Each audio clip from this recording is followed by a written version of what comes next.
I'm Adam. Welcome to my den. This is the third episode of What the Fuck World, the place where reason comes to die, or at least fall into a coma. Whatever the case, this is a scary one. If you're the kind that enjoys some skin-cracking goosebumps and being scared so shitless you won't get a good night's sleep until Christmas of 2021, then you're in the right place at the right time.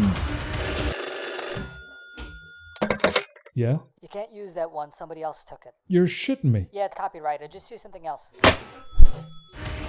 Then you're in the right spot at the right moment. So get that fire going and dim the lights, and I hope you have your drink ready because this is gonna be a long one. Get ready for the creepiest phone calls or voice messages ever received, and that will give you goosebumps. Yeah, that's probably not gonna be the title of this. Jesus. Fuck that voice. God damn it, it's killing my throat. Cue the music and get in the mood, and here we go. As promised, I got you guys a good pack of stories here, so let's just get right into it. So this one is from Erin Saunier, Canadienne extraordinaire, and she says, I was 12 years old. It was 1993. Oh, good times. It was my first time babysitting, and I felt so grown up and responsible. I had always wanted to be a mother and took immense pride in being a 3-time world champion big sister. Okay. Self-awarded, of course. My brother Johnny was 9, and my sister Michelle was 6, and my brother Marcus was a newborn. This was my first time ever being allowed to babysit anyone, and I was pumped. For those of you who haven't read my other answers, I am a very unusual child. I was very mature and had been in the delivery room for Marcus's birth, and I had changed many of Michelle's diapers at the age of 6, and was even getting up at night with Marcus sometimes before my parents ever heard him cry. I was obsessed. Sounds like it, but a good kind of obsessed. Anyway, my first time babysitting. Now I look at 12-year-olds and think my parents must have been nuts to leave me alone with the kids. And the only thing I can reason is that they must have thought they had enough to spare if something went horribly wrong. What? Wait a minute. Leave me alone with the kids, and the only thing I can reason is that they must have thought they have enough to spare if something went horribly wrong. Oh, right, enough kids to spare. Okay. So I'm babysitting, minding my business and feeling responsible and grown up and all that, and I have all my emergency numbers by the phone, and our neighbors on both sides are home and know I'm babysitting. Responsible kid. And the phone rings. And I say, hello? All I hear is breathing, and then a deep, gravely voice says, where are your parents? I can see you're all alone.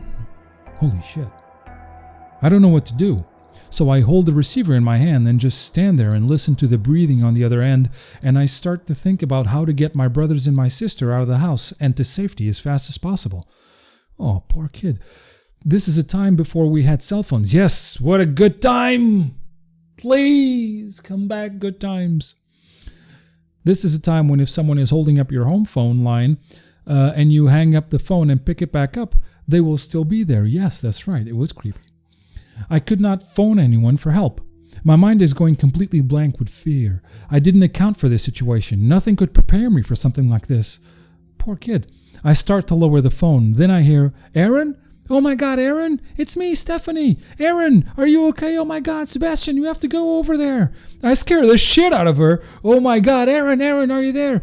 Jesus, poor kid. Stephanie was our 23-year-old nanny who babysat all of us during the day. Sebastian is her husband. Steph knew I was babysitting that night and thought it would be hilarious to try to scare the crap out of me in my very first night babysitting on my own. Whoa. She knew how excited I was, and she knew I'd be alone, and she is a huge jerk. She is the big sister I never had and always wanted, and I love her more than she will ever know. But she did scare the shit out of me that night, and I will never forget it. She didn't end up having to come over, but I did yell at her, and we laughed pretty hard.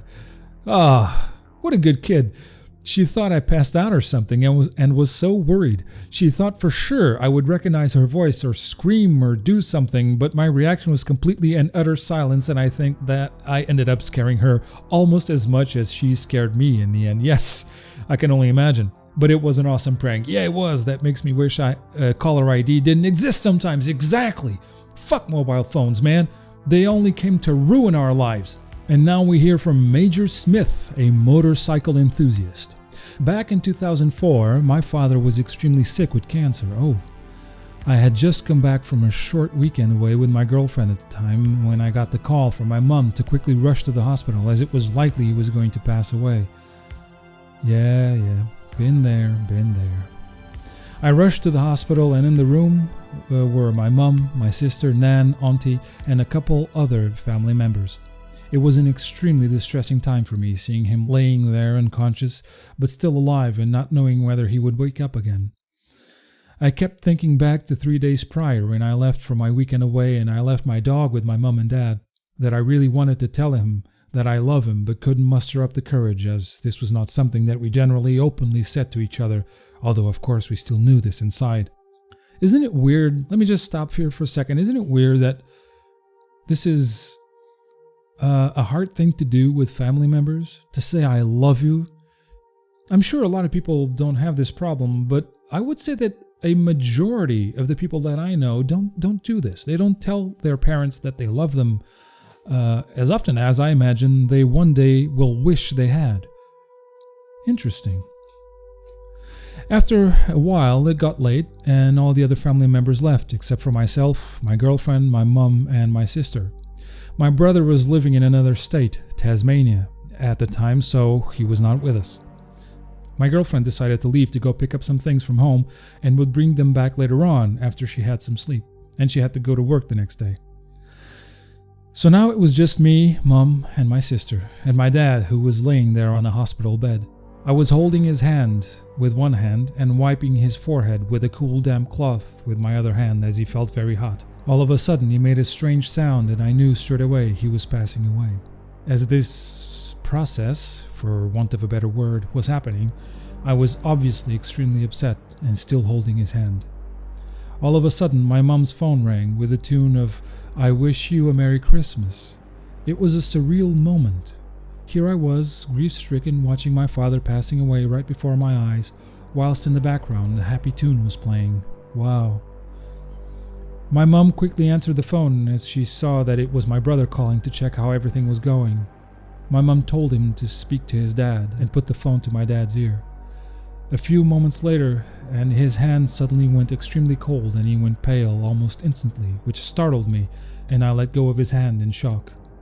He was gone. My mom then spoke to my brother again and let him know that Dad had just passed away. His response was one of shock, as he said that he was just speaking with him. Wow. My mom told him that no, he wasn't, and that Dad had not said anything since early that morning when he collapsed. My brother then got a bit defensive, confused, and said something along the lines of, "No, I was literally just speaking with him. I said, 'Dad, you know I love you,' and then Dad said back, 'It's okay, Troy. Everything is going to be okay, and I want you to know that I love you all.'" Oh my God. I literally just had goosebumps going all over my body. Jesus. Still to this day, my brother swears he had this conversation over the phone with my dying father over the phone, and I guess he had no reason to decide to make it up on the spot, seeing as though we didn't know what was happening, even though we were physically there and know that my dad didn't physically speak back. I do, however, find it kind of nice in a way that even though it was a surreal experience, we were all together, me, my brother, my sister, mom and dad, as a family during that final moment in his life. Wow, what a story, man. This one hit deep. Alright, on to the next one. James Tanner. He says, "Well, I don't know if it was the phone call itself that was creepy, but it was part of the creepiest night of my life. I lived in a duplex surrounded by a high concrete wall. The other side of the duplex was vacant, and I lived with 3 roommates who were away for the weekend, so I was home alone. I got home late between 12 and 1 a.m. from watching a suspenseful, creepy movie, which I don't remember. I was already kind of spooked from the movie and felt uneasy. My room was at the back of the house on the ground floor. I was laying in bed when I heard some steps and what sounded like someone dragging something. Ooh. My first thought was a body around my house. Geez, of course, why wouldn't you think it was a body?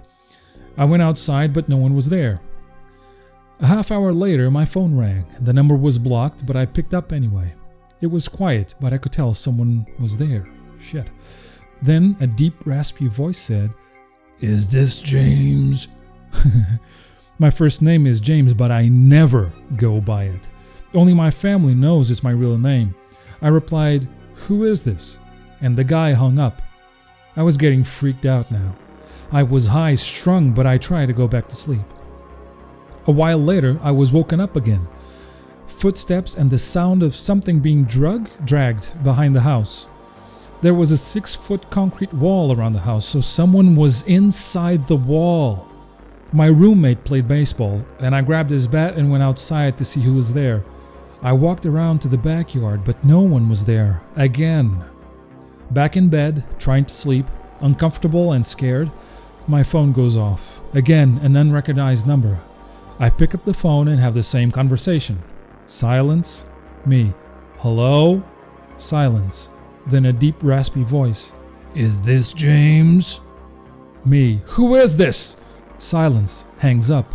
I was freaking out now. Yeah, no wonder. Something was up. As I am laying in bed, my phone rings 2 more times. My phone has the same number blocked message. I pick it up and say, "Hello, who is this?" Both times there is silence, but someone is there. A little while later, a third time, I hear someone walking around the house. I hadn't yet walked completely around the house, so I get up, get the bat, go outside and walk completely around the house. No one is there. Then the car turns on outside in my driveway and speeds away. Someone was there. Shit. I run to the driveway where the vehicle is gone. I was freaked out that someone was walking around my house and calling me, but at least he was gone now, right? I was still scared, but somewhat relieved that whatever it was over. I went back to bed. It was almost 3 a.m. now. I was back in bed, finally asleep, when I was woken up by some noise. I jerked awake and realized that someone was there opening my window from the outside. Holy shit. Someone opened my window, then an arm reached through the blinds and started pulling them open with the cord. Fuck, can you imagine?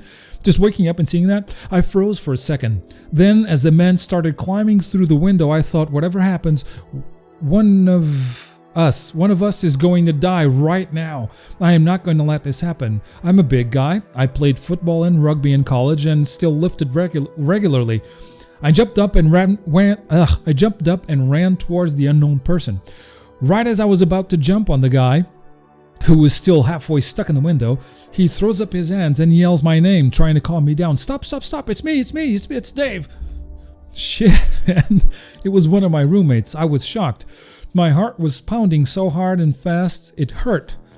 I could barely catch my breath. My adrenaline was so high. I had gone from asleep to ready to literally fight to the death, kill someone in 2.0 seconds. What the fuck are you doing, man? He had come early from the weekend and forgot his key. Jesus. He was locked out and was going to climb through my window to get in, which we often did, and I didn't mind. I was so freaked out, yeah. My nerves were fried. He could tell that I was freaked out, so I relayed my story. The footsteps, the phone call, the car, everything. Then, now almost 4 a.m., the front door to our house opens and in walks another roommate, coming home early from the weekend, in the middle of the night. Well, we again tell the story, steps, dragging, phone call, near-miss manslaughter. Then my other, recently returned roommate, "Oh, that was me. It was such a beautiful night. I borrowed a mattress and brought it over to sleep outside. The sprinklers kept coming on, so had to keep dragging it to a different side of the house." Holy shit. He also got cold and sick of moving it, so he loaded it up on his car and drove it back to his family member's house. Thus, the suspicious car driving away. What the fuck? I felt so weird, exhausted, scared, relieved, annoyed. The next day, I got a call again from the unknown number. Some guy from Missouri was calling me. Shit, misdialing his out-of-state brother's number in the middle of the night. He apologized for the mix-up. It was the creepiest night of my life. No wonder. Jesus, how many fucking coincidences can happen? Jesus. Oh, that was exciting. Oh, this is a good one. From Wendy Tibbetts, former musician, music director, and pianist. She writes, "It was on the answering machine. My husband and I had just arrived home one evening after having a dinner date together, and when I hit the play button, we both stopped dead in our tracks. The chilling recording left by a man with a very deep voice, enhanced with some of those voice synthesizer microphones which changes your pitch, sounded like a demon straight out of the depths of hell and went something like this. 'I have been watching you two. I have been waiting all night for you to come home. Now that you're back, you can let me in. Tonight's the night. We're going to have a good time. Wear something comfortable. Bye-bye.'" Fuck that voice. God damn it, why do I try? My husband and I looked at each other in terror for a moment and didn't sleep very well that night. Naturally. Of course, nothing happened to us. The next morning, I called my brother and was telling him about the terrifying voice message we had received, and he burst out laughing, got on the synthesizer microphone, and used the same demonic voice setting and said, "Gotcha, sissy!" Oh man, gotta love good pranks. Right, one from an anonymous source. Short and sweet. Well, not that sweet. Check this out. I received a voice message from my ex-mother-in-law threatening to kill me if I divorced her daughter. The scary part of this was neither of us had anything to do with this woman during our entire marriage. The reason I was freaked?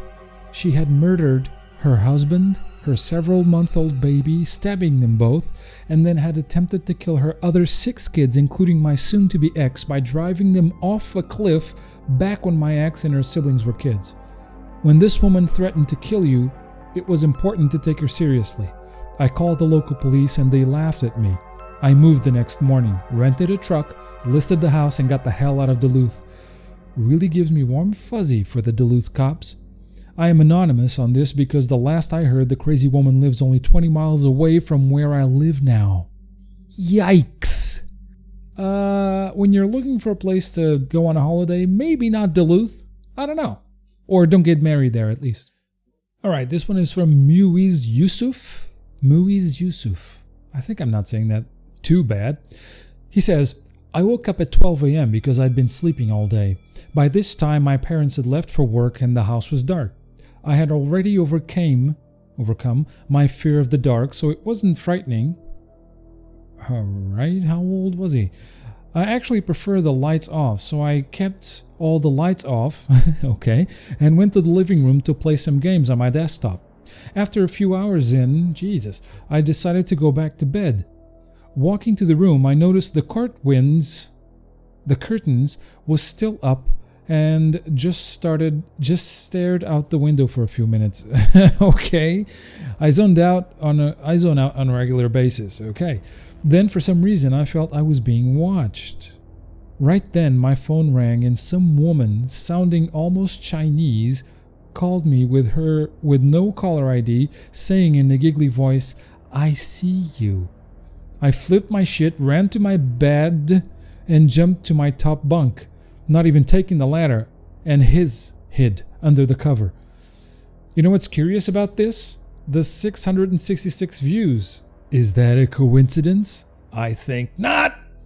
Alright, so I've been kind of shifting over some of these, just reading here and there a little bit just to make sure that these are good stories, because there are so many on this website. I'll leave the link below so you can check them out. A lot of them are good, but not a lot of them are record worthy. This one seems to be, so let's get through this. Shelby McLean. Sorry, I had a little Die Hard flashback there. So Shelby McLean says, "This isn't my story, but one I was reading about in an article the other day and that I wanted to share, because if I have to be creeped out, y'all need to be with me. It's copy and pasted exactly as I found it." Alright, and the story is, I worked as a telemarketer. Hard word. I worked as a telemarketer to earn a little money before fall quarter started for nursing school. A friend was a manager there and got the temporary position for me. I had been working there for a couple of months. There was a dialogue on the monitor in front of us to read from while talking with people. Yes, a script. The computer dials the number, so I had no say in who I call. I cannot remember the last name of the folks I called this one day, so I'll just use the name Smith. Fair enough, there are a lot of Smiths. The phone rang and the man answered the phone. I asked to speak to Mr. or Mrs. Smith, please. The man very nicely said, it depends on what you want. So I went into my spew of mailers for donations for the particular charity we were doing that day. Spew being the number of letters they would have to send and what to do with any money they should get back. I asked if I was speaking to Mr. Smith. He answered with a chuckle, yes. And just how much in postage would I have to pay? I'm on Social Security and my wife and I have to watch our money pretty close. I think it was like $3.40 in postage. As I was explaining the amount of money and options to mailing, a woman comes on the call and says, hello? I said, excuse me, I was talking to Mr. Smith. The woman said, Miss, I'm sorry. Mr. Smith has been gone for 3 years now. He passed away. I asked, is there someone else that I have been talking to? She said, no, honey, I'm here by myself. Can I help you with something? Getting the creepers. By her voice, I believe she was being sincere. Stunned, I said, no, thank you, ma'am. You have a nice day. When the call was disconnected, I looked at the girl sitting beside me. She said, Terry, are you okay? I guess my face was pale and I had a vacant stare on my face. I went out to a break right then and proceeded to tell my friend, who was also the manager of the floor. She went in and called the main office and asked them to pull my operator number calls for the day. I told her the name, and the next day she called, concerned someone may have been in the house with the woman and she didn't know. She sounded elderly to me. The answering machine came on, and sure enough, she sounded like an elderly woman to my boss. Shelley left the number to our office and asked that the woman call back and reverse the charges. The woman called back a few hours later and just said she was fine. She recalled the phone conversation and thought maybe I was a prankster. Yikes, yikes. Good one though, a nice friendly ghost. Alright, I'm starting to get the sense there's a theme going here, which I like. I love being creeped out. Check this out from Cynthia Rojashadad. Yes, Cynthia. Let's just say Cynthia. She says, a creepy one indeed. I was working at a bank and the receptionist came around quite pissed, telling me that she has been looking for me for hours. Your dad called twice. She transferred the call and this super friendly man was telling me something about my mom, blah blah blah. I stopped him and said, who are you? He said, Cynthia darling, this is George, your dad. And he went on talking about my mom. I stopped him several times. The name was correct. My mom and brother background was correct, but something was completely off. My boss passed me and said, what's wrong? And I said, it's my dad, George. My dad was dead for over 15 years. I still have nightmares about it. My boss tried reversing the call. The receptionist kept saying, I didn't know. It was truly creepy. I guess the receptionist was saying, I don't know how, or I can't, or something.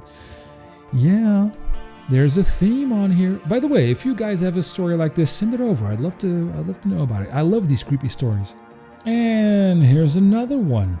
But this one has a twist. Listen to this. Megan Haddon says, my dead grandfather's voice saying, come to the phone right now. It was a voicemail though. My mother and I had moved in with my grandmother, her mother. My grandfather had died about 3 years earlier, and Grandma just wasn't making it on her own and was too lonely in the huge house that they had shared. I came home from work or school, and when I got in the door, my grandmother told me, some man called for you today. I asked her who, but she said she didn't know. He didn't leave a name. She said she didn't answer the phone because the number came up unknown and was 00000, etc. She only answered for numbers or names she knew. I went through asking her how to access her voicemail so I could get it. I was thinking it was just some advertisement. Being in college, I got all sorts of calls about refinancing my student loans and companies trying to get me to sign up for their credit cards. I listened to the voicemail in it and I almost fell over. I played it again to be sure. White noise, his voice saying, "Come to the phone right now!" And then more white noise and then nothing. My grandmother asked who it was. I said, "It's Grandpa." She then asked, "Which one?" Did her dead husband regularly call her? I told her, "Your husband." She was just calm and said, "What did he want?" I told her what he said, and she said she wished she had answered it. I don't know what the meaning of it was, if there was any meaning at all, but I was definitely a little spooked by it. I haven't received any calls from him since, and don't know how it happened. Maybe he got his message across and didn't think he had to make any more contact. Creeped out yet? Holy shit, listen to this. Janet M. Foley says, "I hadn't seen my older brother for a while. He lived in the city and I was still at home with my parents. The phone woke me up at 3:30 in the morning. The voice on the other end said in the sound of a person that had a tracheotomy, 'Tell your brother if he doesn't pay his debt, you will find him in the bottom of the river, dead.' Ugh!" Or something like that. My mother and I drove into the city to his apartment, but he wasn't there and we couldn't get in touch with him either. The glass to his entry door was broken. We were in a panic. After several hours and phone calls to his friends, he finally got in touch with our mother. He claimed it was all a joke. I never believed him. I always wanted to ask him what the truth was, but unfortunately, he died last year. To this day, I can't get that phone call out of my mind. If you have something you need to ask anybody, just ask right now. Why do people hold off? Just ask. Do everything you need to do when you need to do it. Jesus. Alright, this one comes from the website weekandweird.com. I didn't even know this website existed. It's kind of a cool thing to know that these things are out there. This is one of those tabloids, I think, or at least it looks like it, like one of those tabloids that I was telling you about in my previous video. And the article is titled, "Woman Receives Terrifying Phone Message from Ghost That Haunted Her Childhood Home." This is the kind of story we want. I haven't read it. I have no idea what it's about. I mean, apart from the title that I just read. So we're all going to discover this together. I hope it's a good one. And it goes. Most people have received a creepy voicemail at least once in their life. Oftentimes, they can be attributed to prank calls, technical problems, or a good old-fashioned butt dial, but once in a while they can come from somewhere else. After missing a series of telephone calls from her elderly mother's landline, a woman known only as Judy played back the recorded message on her answering machine only to receive a terrifying shock.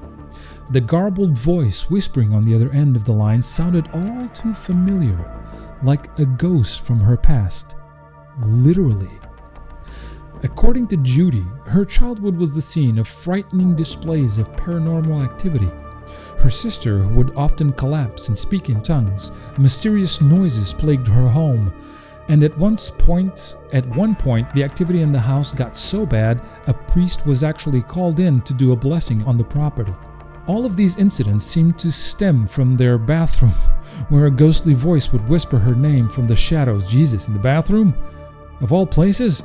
What alarmed Judy the most about the mysterious message was the sound of a deep male voice whispering the name Judy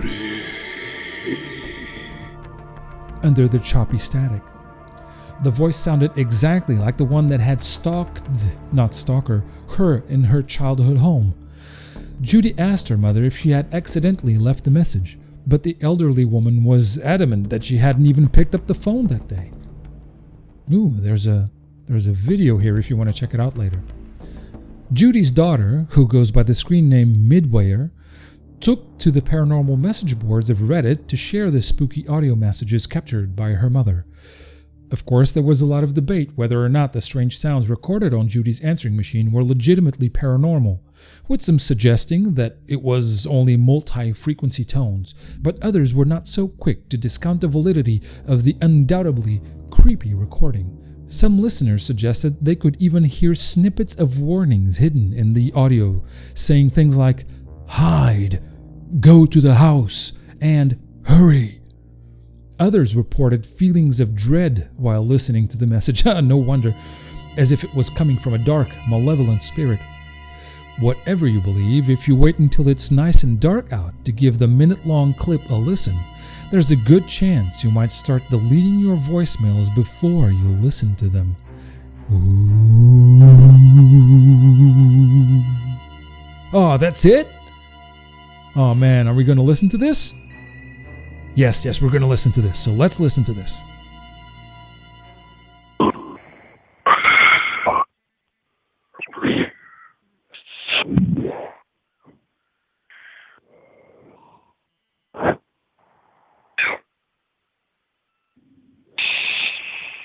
Shit.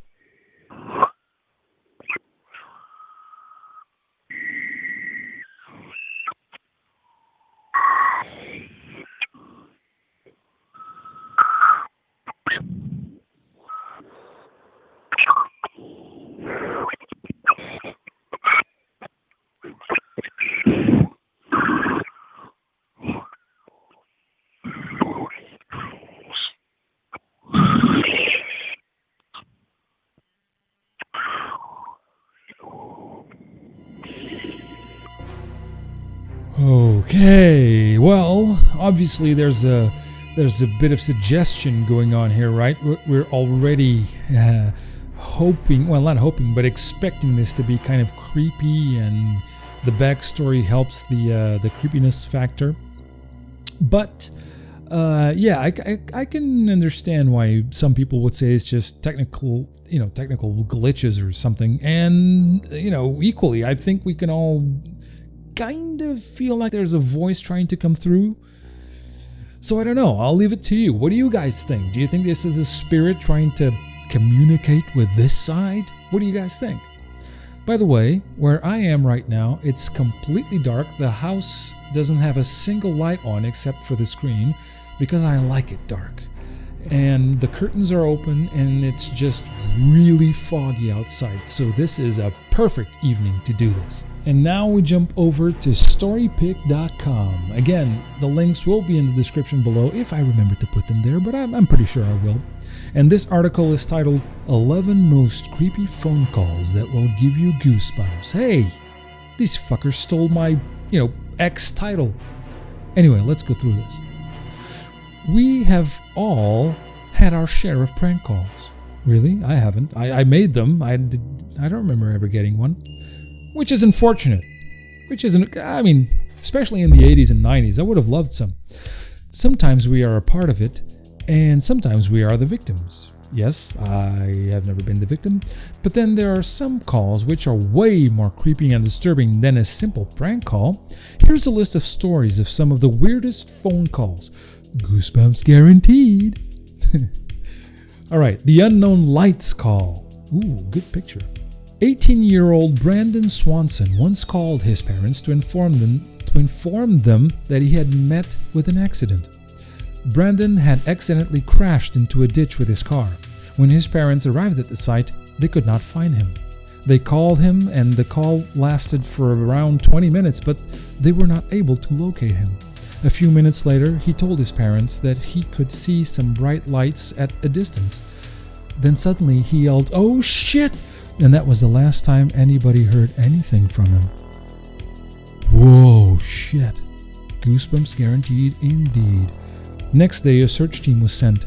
They found no traces of him, and they couldn't understand what lights he saw. Oh my god, I am fucking goosebumped all over. God damn it. This is good, man. This reminds me, do you know the work of David Paulides? If you have never heard about David Paulides, alright, as soon as you're done with this video, stop what you're doing. Just type in David Paulides either on Google or YouTube and you'll find a lot of interviews and stuff that he's done. You'll also be directed to his website where he has all the books he's ever written on one subject called Missing 411.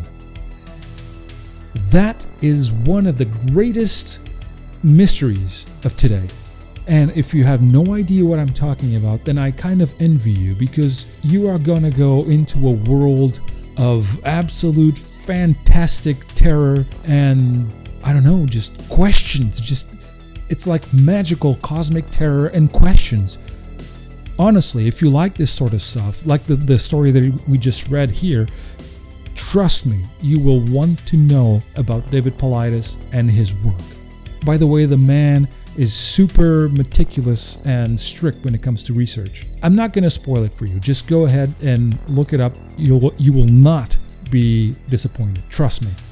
The Call from the Zodiac Killer is the title of story number 2. I like it already. Zodiac Killer was a famous serial killer in the 70s. The interesting part is that till date, his identity is unknown. His real identity is unknown.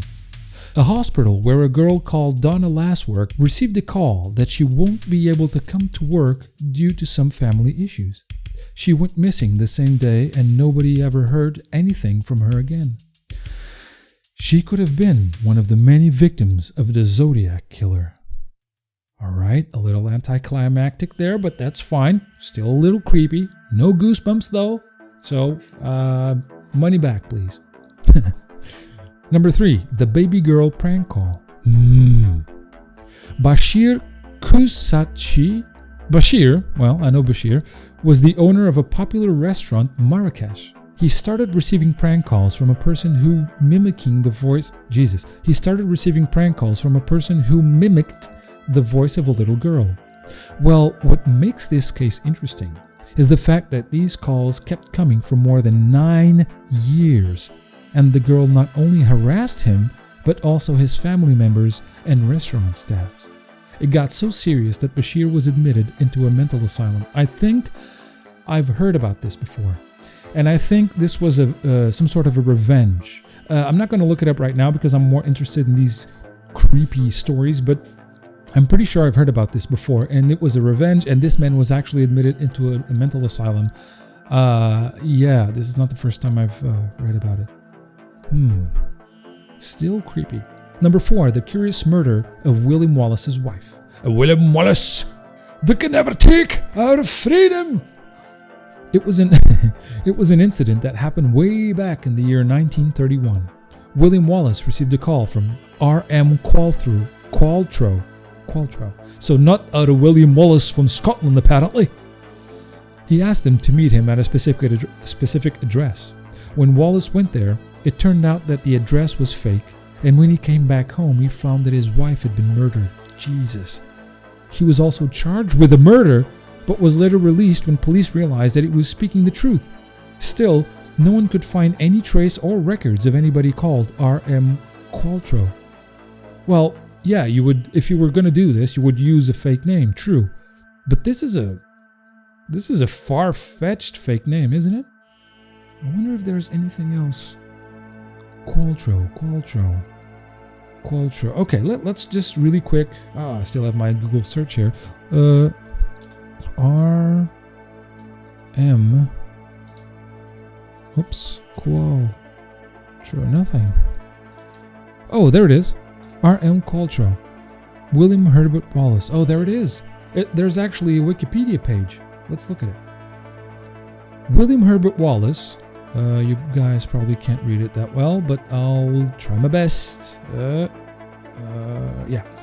William Herbert Wallace was an Englishman convicted in 1931 of the murder of his wife Julia in their home in Wolverton Street in Liverpool's Enfield district. Wallace's conviction was later overturned by the Court of Criminal Appeal, the first instance in British legal history where an appeal had been allowed after re-examination of evidence. This is interesting. The case, with its strange background, Jesus, had long been the subject of speculation and has generated many books, being regarded internationally as a classic murder mystery. Indeed. And then it goes to the background, the crime, etc. If I remember, I'll leave this link as well down below. Now let's get on with the stories. Poor Mr. Wallace. I wonder if he has any kinship with the real William Wallace. Number 5. The Kuykendall family calls. Kuykendall? Let's just say Kuykendall. In the year 2007, a lot of shit that, this is probably the third story about 2007. I was alive in 2007. I don't know about you guys, but I was, and it was kind of a normal year. It was a good year. It was a very good year. So, yeah. In the year 2007, few students started receiving strange and disturbing text messages from their friend Courtney Kuykendall. Courtney told them that she was not the one sending the messages. Soon, even her family members started receiving these messages from her phone. Her phone was taken away from her, but still the messages kept coming. The scary part is that whoever the person was, he or she not only knew everything about her family and friends, but could also tell them what they were wearing and what were they doing at the time. Well, fuck me if that isn't creepy. Not goosebump creepy, just disturbing creepy, which is creepy enough. Number 6. Charles Peck's ghost calls. Oh yes! That's what we want. In the year 2008! I mean, aren't there more recent stories? I bet there are. But anyway, these were good years, as Sinatra says. In the year 2008, a young man called Charles Peck met an unfortunate end in a train accident that killed over 100 people. He was one of the last persons whose dead body was pulled out. But the strange and creepy part is that even after the accident, his family members, including his fiancée, kept receiving calls from him. They said that he didn't speak anything, and after a few moments of silence, he used to simply disconnect the call. Authorities later proved that the Peck... Authorities later proved that the Peck... the Peck died immediately after the collision, and there was no way he could not have been alive the entire time. Oh, this is a weird one.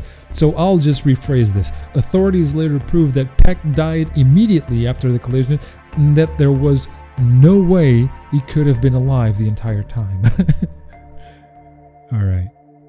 Still creepy though. The call that never happened. Ooh. Time lapse, anyone? Or time slip? Oh, I love time slip stories.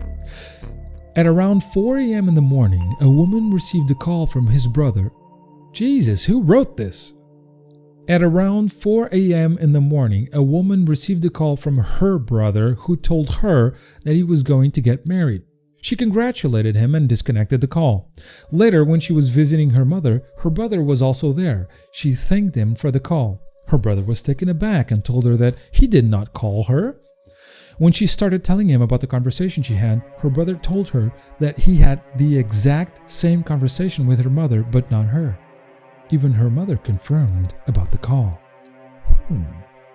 Not necessarily a time slip or a time lapse, but maybe converging universes, alternate universes.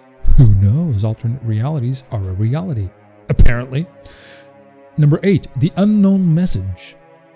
A girl received a phone message on... Oh, Jesus. Now it's mine. No, it's me. It's not him. It's me or them. A girl received a voice message on her phone. The caller knew her name and everything about her.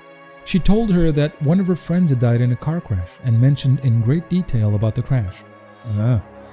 Then she called her friends to check if everything was all right. After she found that nothing was wrong, she just deleted the message. Strangely, 6 months later, her boyfriend was involved in a car accident which killed the other driver. The creepy part is, the incident was oddly similar to the one she had heard about 6 months ago before. You know, this is yet another story that I've heard about. I listen to a lot of channels that, tell spooky stories and stuff. They're supposedly true, and I think I've heard about this story, but the one I heard... Well, probably not the same story, but definitely similar. And the one I heard involved this supernatural investigator that got in the mix, and it was a really cool one. A lot of weird things happening out there. We can't just take for granted that these things are all fake. I'm not saying they're all true, but taking for granted that they're all fake, sorry, not me. Number 9, the Area 51 call. One day, a certain radio station received a call from a person who claimed that he had worked at Area 51. Now, this one I know. I've heard this audio many times, and it's actually featured in one of the albums of my favorite band, Tool, 10,000 Days. And this is a really weird one. Before we get into the story, let me just say that there are audios of this. The person who was hosting the radio show was Art Bell. Art Bell is one of the pioneers of the Coast to Coast AM radio show. And if you don't know about this, check it out. They have a YouTube channel where they publish a lot of their previous shows, and you're gonna love it if you like this sort of thing. So Art Bell was a really, really credible host, a really credible investigator in my view. And this has a lot of... I haven't read the story. I'm just going off, but we'll get through this. But this has a lot of contours that are very mysterious. So let's get into the story. So someone called the radio station and claimed that it was someone who had worked at Area 51, and the caller seemed stressed and worried about his life. He started rambling about aliens and government conspiracies, but suddenly, and this is what I was getting at, the signal got lost and the power went off. The station tried to contact him again, but failed. What makes the case so interesting is the fact that it was the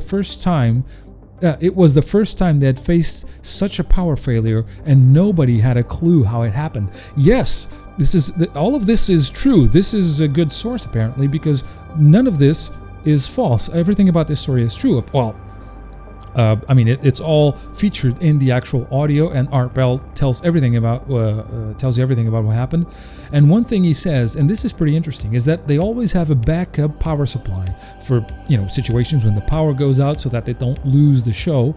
And everything went out. The main power, the extra power supply, everything went dead. And this is what I find interesting. Now, in recent years, someone called back claiming that they were the Area 51 caller from all those years before, and maybe it's not that recent, but it's old enough that Art Bell was still hosting the show, but not old enough. I mean, a few years had gone by. That's what I mean.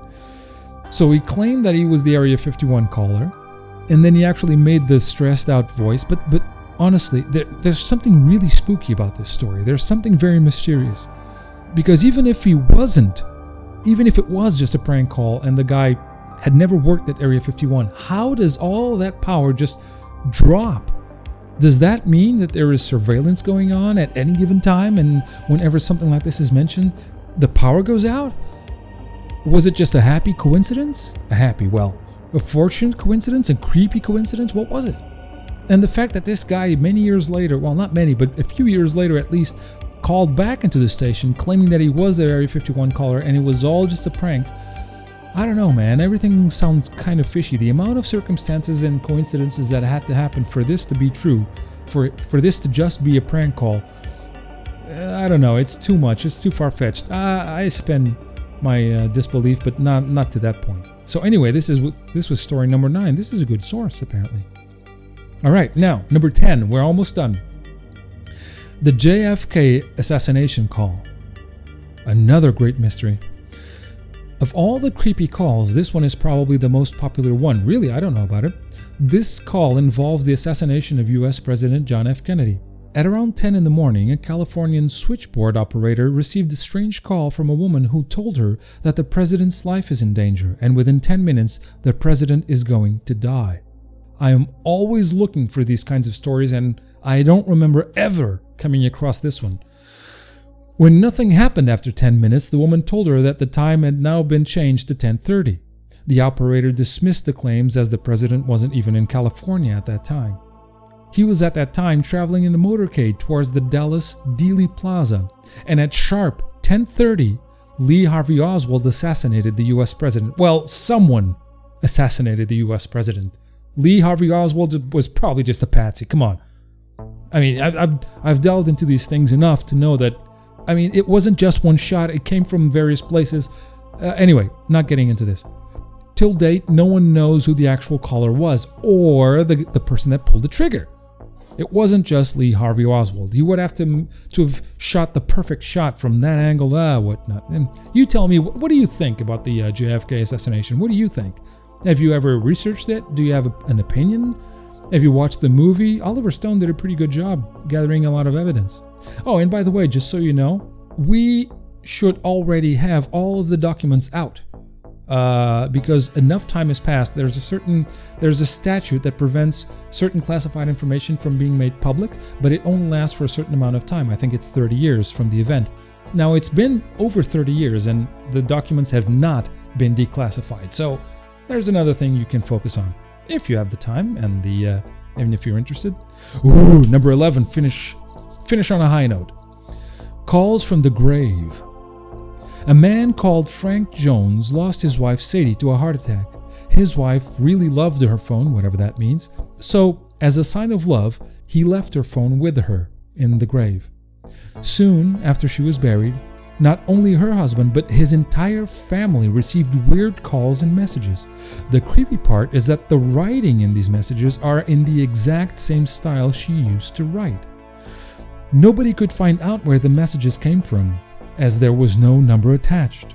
Well, all we can do is just hope that we never receive these spooky phone calls. Actually, I wouldn't mind receiving a couple. Like I said, I'm all about creepy stuff, and I kind of enjoy this stuff. And looking out the window at all this fog, this beautiful night, the street is all dark except for the yellow lamps that you can see through the mist. This would be the perfect night. Come on, ghosts, do your thing and call me. And for those of you who lasted this long, well, bravo. I hope you enjoyed this one. We'll have a lot more coming. Let me know if you'd like me to focus on a certain topic for the next What the Fuck world. And I guess we can say that about this one episode. Till next time, stay safe and stay cool and stay classy and stay whatever you want. I don't really care. As long as it's spooky.